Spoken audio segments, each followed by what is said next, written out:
दोस्तों आईपीएल 2026 का 44वां मुकाबला चेन्नई सुपर किंग्स और मुंबई इंडियंस के बीच खेला गया, जहां दोस्तों इस मुकाबले में दोनों ही टीमों के बीच अंत तक हमें कांटे की ओर कड़ी टक्कर देखने को मिली। इस मुकाबले में मुंबई इंडियंस की टीम ने टॉस जीता और पहले बल्लेबाजी करने का फैसला किया, तो वहीं पर जवाब में चेन्नई सुपर किंग्स की टीम को पहले गेंदबाजी करने के लिए आमंत्रित किया। अब दोस्तों इस मुकाबले की शुरुआत हुई, जहां मुंबई इंडियंस की तरफ से सलामी बल्लेबाज के तौर पर विल जैक्स और रन रिकल्टन की जोड़ी ओपनिंग करने के लिए मैदान पर उतरी। जहां दोस्तों पहली ही ओवर में मुकेश चौधरी ने एक रन का किफायती कंजूस भरा ओवर फेंका। दूसरे ओवर के दूसरी ही गेंद पर अंशुल कंबोज ने शानदार गेंदबाजी करते हुए मुंबई की टीम को पहला बड़ा झटका लगा विल जैक्स को आउट करवा दिया। इसी के साथ दोस्तों विल जैक्स मात्र एक रन बनाकर चलते बने। इसी ओवर में दोस्तों नए बल्लेबाज दमन धीर ने आते ही शानदार चौके के साथ अपना खाता खोला। इसके बाद दोस्तों तीसरे ओवर में नए बल्लेबाज रायन रिक्टन ने शानदार बल्लेबाजी करते हुए एक के बाद एक, जी हां दोस्तों, खतरनाक अंदाज में 2 मैक्सिमम और गगनचुंबी जड़ दिए और इस ओवर में कुल 15 रन बटोर लिए। वहीं दोस्तों चौथे ओवर में नमन धीर ने एक बार फिर से विस्फोटक बल्लेबाजी करते हुए एक मैक्सिमम और गगनचुंबी जड़ दिया। वहीं 5वें ओवर में रायन डिकल्टन ने तूफानी बल्लेबाजी करते हुए मुंबई को बड़ी राहत दी। जी हां दोस्तों, तीसरी गेंद पर रायन रिक्टन के बल्ले से एक गगनचुंबी देखने को मिला। 5वीं गेंद पर रायन डिकल्टन ने एक और मैक्सिमम और तूफानी जड़ दिया और अंतिम गेंद पर भी रायन रिकल्टन के बल्ले से हमें एक और मैक्सिमम देखने को मिला। और इसी के साथ इस ओवर में दोस्तों मुंबई की टीम ने कुल 18 रन बटोर लिए।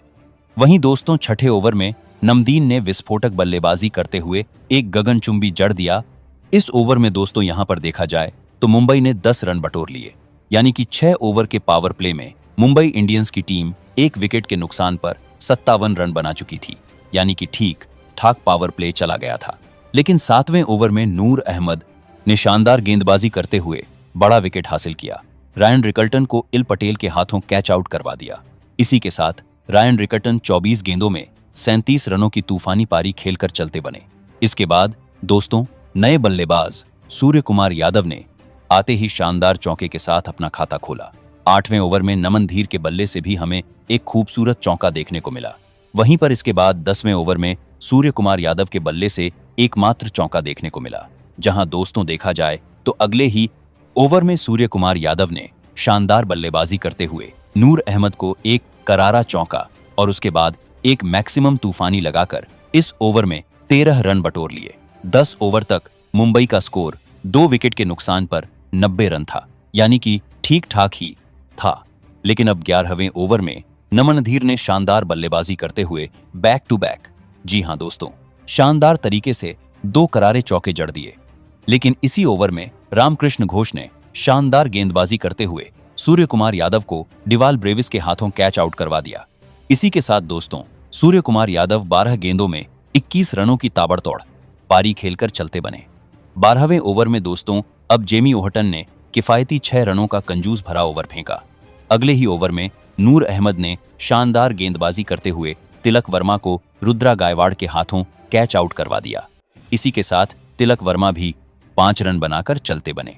इसके बाद दोस्तों 14वें ओवर में जेमी ओहटन ने एक बार फिर से किफायती गेंदबाजी करते हुए मात्र ओवर में 3 रन खर्च किए।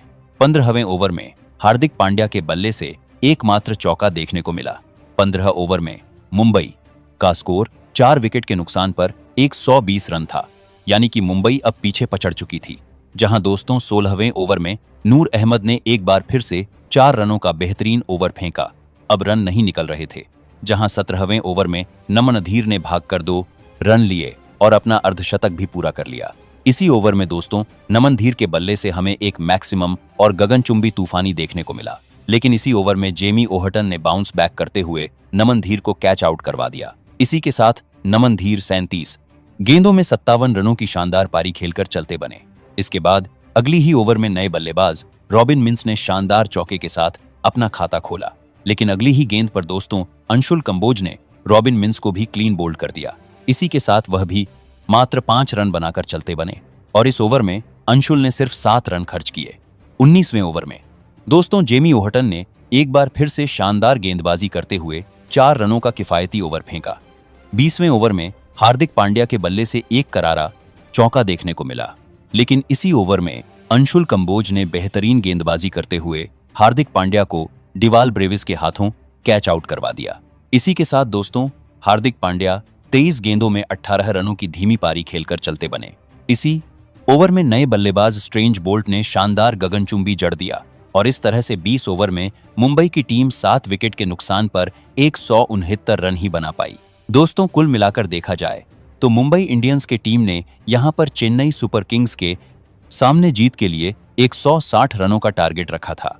इस टारगेट का चस करने के लिए दोस्तों चेन्नई सुपर किंग्स की तरफ से सलामी बल्लेबाज के तौर पर संजू सैमसन और रुद्रा गायकवाड़ की जोड़ी ओपनिंग करने के लिए मैदान पर उतरी, जहां दोस्तों पहली ही ओवर में संजू सैमसन ने एक करारा चौका लगाकर पारी का आगाज किया।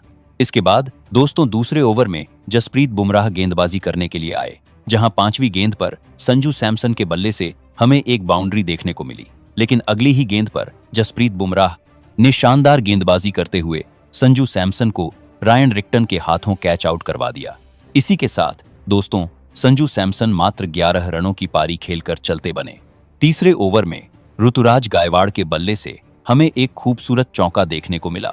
दोस्तों इसी ओवर में गायकवाड़ ने तूफानी बल्लेबाजी करते हुए 5वीं गेंद पर एक और बाउंड्री जड़ दी, तो वहीं पर 6ठी गेंद पर ऋतुराज गायकवाड़ के बल्ले से हमें एक तूफानी और मैक्सिमम गगनचुंबी देखने को मिला और इस ओवर में दोस्तों चेन्नई की टीम ने कुल 17 रन बटोर लिए।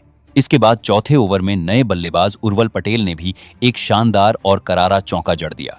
इसके बाद 5वें ओवर में उर्मिल पटेल ने विस्फोटक बल्लेबाजी करते हुए पहली गेंद पर एक मैक्सिमम गगनचुंबी जड़ दिया, दूसरी गेंद पर एक करारा चौका जड़ दिया और ओवर की अंतिम गेंद पर उर्विल पटेल के बल्ले से हमें एक और तूफानी खतरनाक देखने को मिला और इस ओवर में भी चेन्नई की टीम ने 18 रन बटोर दिए, जहां दोस्तों 6ठे ओवर में कप्तान ऋतुराज गायकवाड़ के बल्ले से हमें एक मैक्सिमम पावरफुल हिट देखने को मिला। लेकिन दोस्तों इसी ओवर में गजनफर्ड ने शानदार गेंदबाजी करते हुए उर्विल पटेल को क्लीन बोल्ड कर दिया। इसी के साथ दोस्तों उर्विल पटेल 12 गेंदों में 24 रनों की तूफानी पारी खेलकर चलती बने, जहां दोस्तों 6 ओवर के पावर प्ले में चेन्नई की टीम 2 विकेट के नुकसान पर 62 रन बना चुकी थी। इसके बाद दोस्तों 7वें ओवर में नए बल्लेबाज कार्तिक शर्मा के बल्ले से हमें एक करारा और ताबड़तोड़ चौका देखने को मिला। वहीं 8वें ओवर में गजनफर को कार्तिक शर्मा ने इतना खतरनाक जड़ दिया कि पूरा स्टेडियम हैरान ही रहे। इसके बाद दोस्तों 9वें ओवर में रघु शर्मा ने 5 रनों का किफायती ओवर फेंका। 10वें ओवर में हार्दिक पांड्या ने भी 7 रनों का बेहतरीन ओवर फेंका। 10 ओवर में चेन्नई सुपर किंग्स की टीम 2 विकेट के नुकसान पर 92 रन बना चुकी थी। अब 11वें ओवर में रघु शर्मा ने एक बार फिर से 5 रनों का शानदार ओवर फेंका, लेकिन 12वें ओवर में दोस्तों हार्दिक पांड्या को कार्तिक शर्मा ने इतना खतरनाक जड़ दिया कि पूरा स्टेडियम देखकर हैरान ही रह गया। वहीं दोस्तों देखा जाए तो अब चेन्नई सुपर किंग्स की टीम जीत के करीब जाते हुए नजर आ रही थी और 13वें ओवर में रघु शर्मा ने एक बार फिर से 7 रन ही खर्च किए। अब दोस्तों 14वें ओवर में ऋतुराज गायकवाड़ ने पहली ही गेंद पर 1 रन लेकर अपना अर्धशतक पूरा कर लिया। ऋतुराज गायकवाड़ की यह कप्तानी पारी काबिले तारीफ है। इसी ओवर की अंतिम गेंद पर गायकवाड़ के बल्ले से हमें एक करारा चौका देखने को मिला, जहां दोस्तों देखा जाए तो अब चेन्नई की टीम जीत के करीब जा रही थी, जहां अब 15वें ओवर में रुद्रा गायकवाड़ ने एक और क्रंची शॉट खेलकर बाउंड्री बटोर ली, जहां दोस्तों देखा जाए तो 15 ओवर में चेन्नई का स्कोर 2 विकेट के नुकसान पर 129 रन था। यानी कि दोस्तों चेन्नई की टीम को जीत के लिए आखिरी की 30 गेंदों में 31 रनों की जरूरत थी, जो कि आसान सा लक्ष्य था और अगले कुछ ओवर में चेन्नई की टीम ने इस मुकाबले को जीत लिया। धन्यवाद।